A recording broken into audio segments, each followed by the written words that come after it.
디모데전서 3장 14절부터 4장 5절까지의 말씀입니다.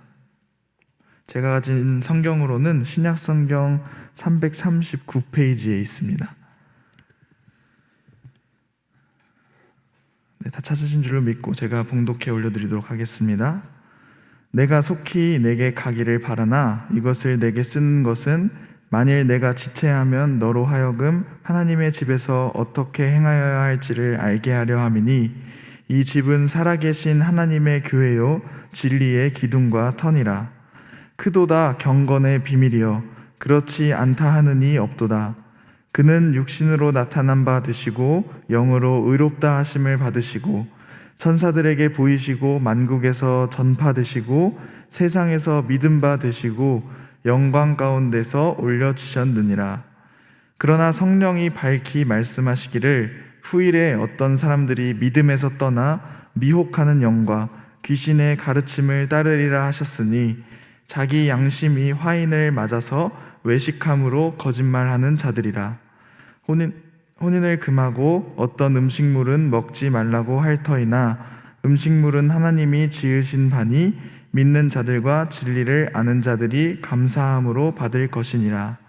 하나님께서 지으신 모든 것이 선함에 감사함으로 받으면 버릴 것이 없나니 하나님의 말씀과 기도로 거룩하여 짐이라. 아멘. 이 시간 오늘 아침에 하나님의 은혜로운 구원을 바라며 또 은혜로운 구원을 누리며 기도하는 시간이 되기를 소망합니다. 창세기에서는 아담과 하와가 선악과를 먹은 것이 인간의 첫 타락이라고 이야기합니다.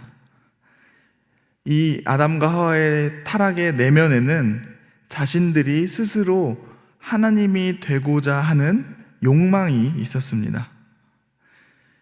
이 인간의 대표격을 띤 첫 인간 아담이 욕망의 마음을 가지고 욕심을 가지고 욕심으로 인하여 죄가 시작되었고 타락이 시작되었습니다.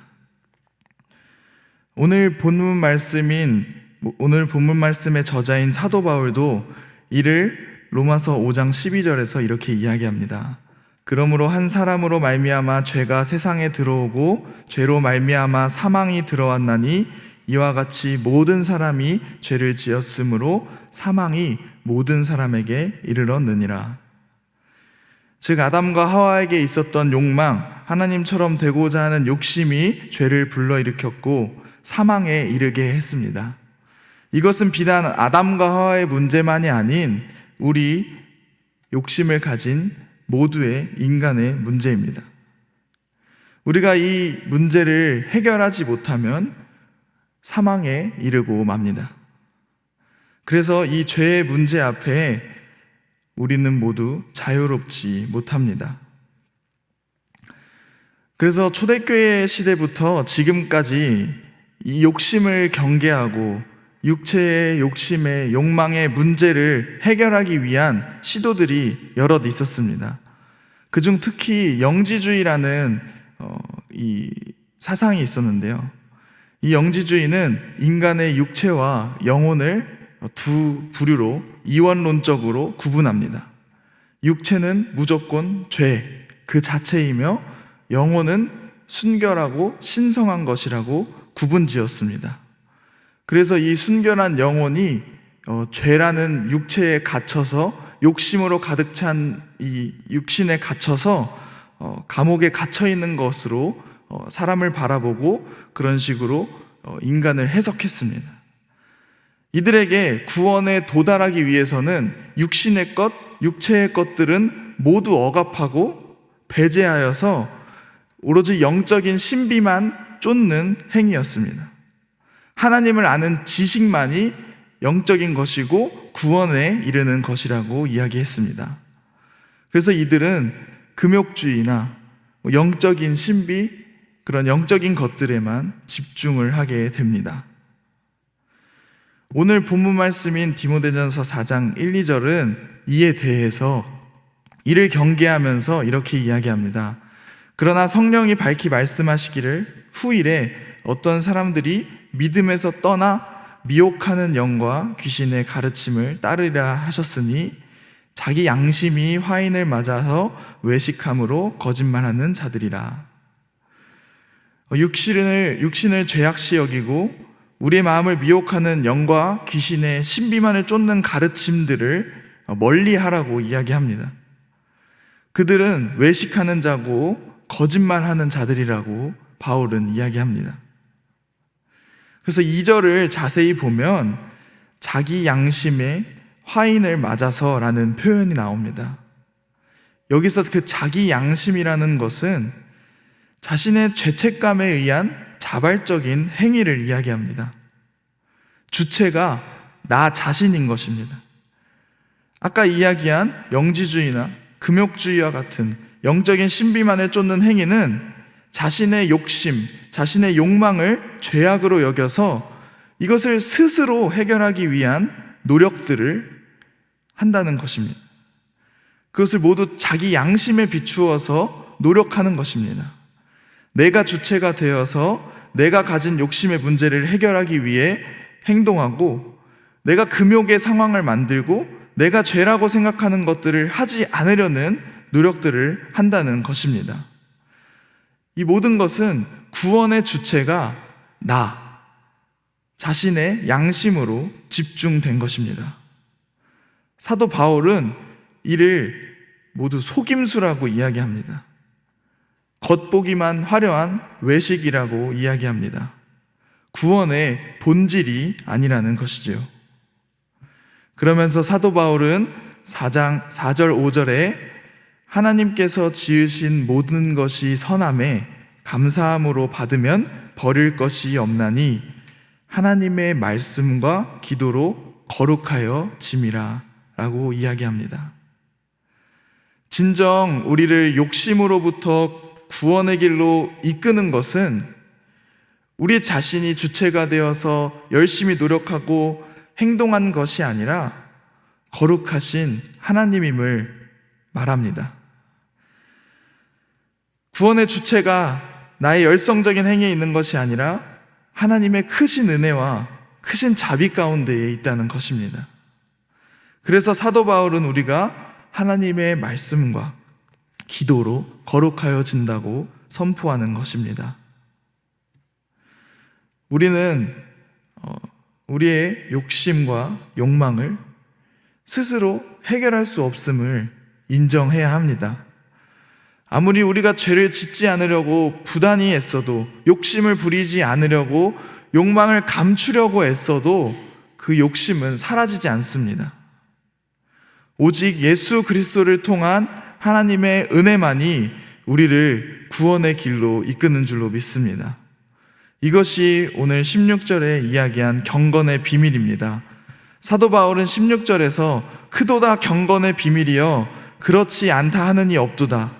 그는 육신으로 나타난 바 되시고 영으로 의롭다 하심을 받으시고 천사들에게 보이시고 만국에서 전파되시고 세상에서 믿음 바 되시고 영광 가운데서 올려지셨느니라 라고 선포합니다. 즉 오직 그리스도의 십자가의 크신 사랑, 십자가를 통해 우리의 죄를 대속하시고 죽음을 이기시고 부활하시어서 모든 인간의 구원의 문제를 해결하시는 분이 오직 그리스도이심을 믿는 저와 여러분들이 되기를 소망합니다. 부끄럽게도 제 신앙생활에서도 가장 중요한 문제가 이 욕망의 문제였습니다.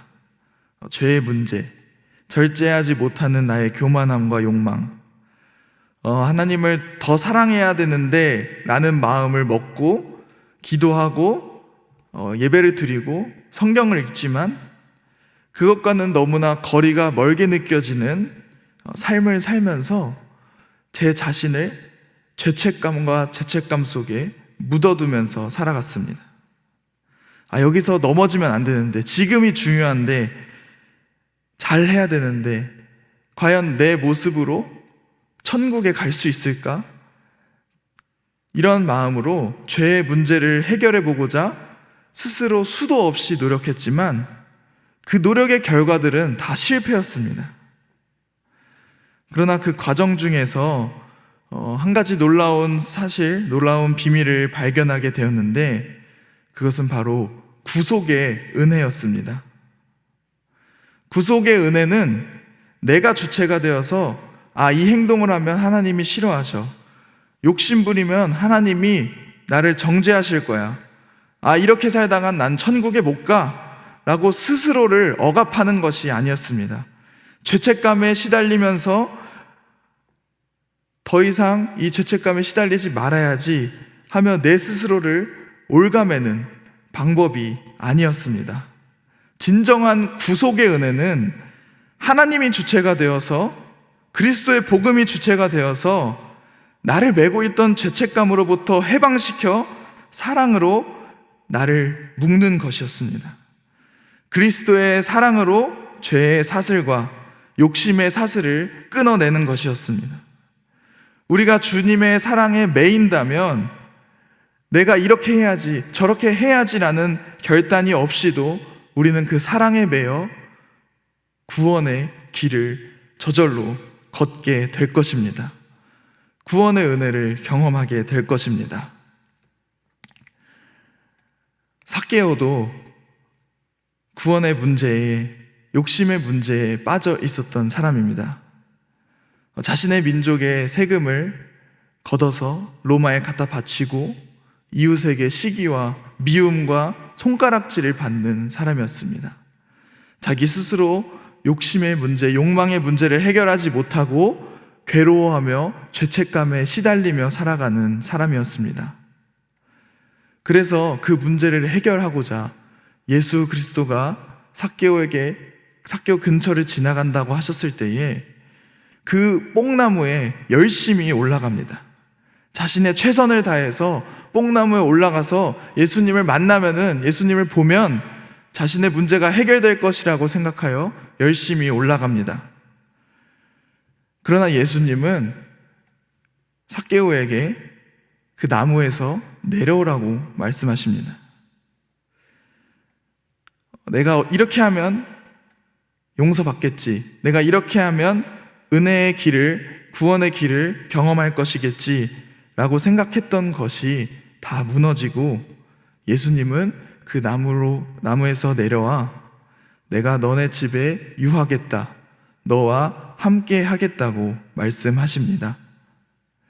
이는 우리가 주체가 되어 우리 스스로를 올가맨 그 죄책감이 깨어지고 그리스도의 사랑으로 우리가 구원의 은혜를 누리는 것인 줄로 믿습니다. 오직 주님만이 우리의 채워지지 않는 갈증을 해결하십니다. 우리가 생각하는 율법과 하나님에 대한 그릇된 형상에 매여 죄책감에 시달리지 말고 오직 그리스도의 사랑에 매이기를 간절히 소망합니다. 그 사랑을 경험하고 그 사랑을 맛볼 때에야 우리는 진정한 자유를 얻을 수 있습니다. 우리가 주님 안에 구속되어 있어야, 그리스도의 사랑 안에 매여 있어야 진정한 자유를 얻을 수 있다는 것입니다.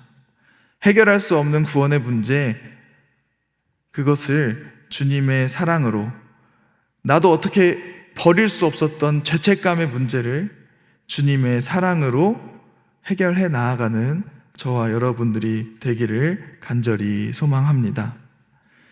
우리 함께 기도하시겠습니다.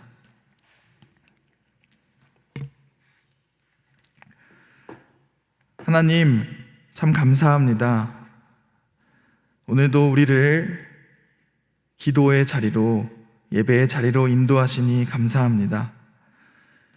주님의 사랑이 이미 우리를 감싸고 있기에 우리가 예배할 수 있음을 믿습니다. 우리가 헛된 것을 구하지 않고 우리의 욕심을 구하지 않고 우리 스스로 죄책감에 억누르지 않고 그리스도의 놀라운 사랑만을 구하게 하옵소서.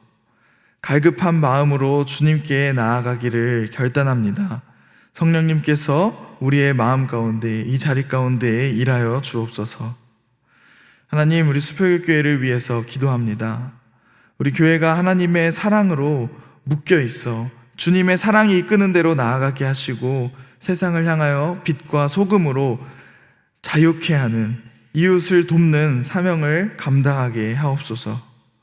이를 위해 앞장서 나아가시는 담임 목사님을 위해서도 기도합니다. 성령의 사람으로, 사랑의 사람으로 거듭나 늘 새 힘으로 한 걸음 한 걸음 나아가기를 소망합니다.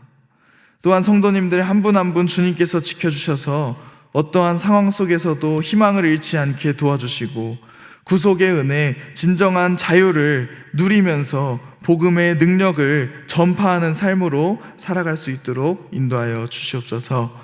예수님의 이름으로 간절히 기도드립니다. 아멘.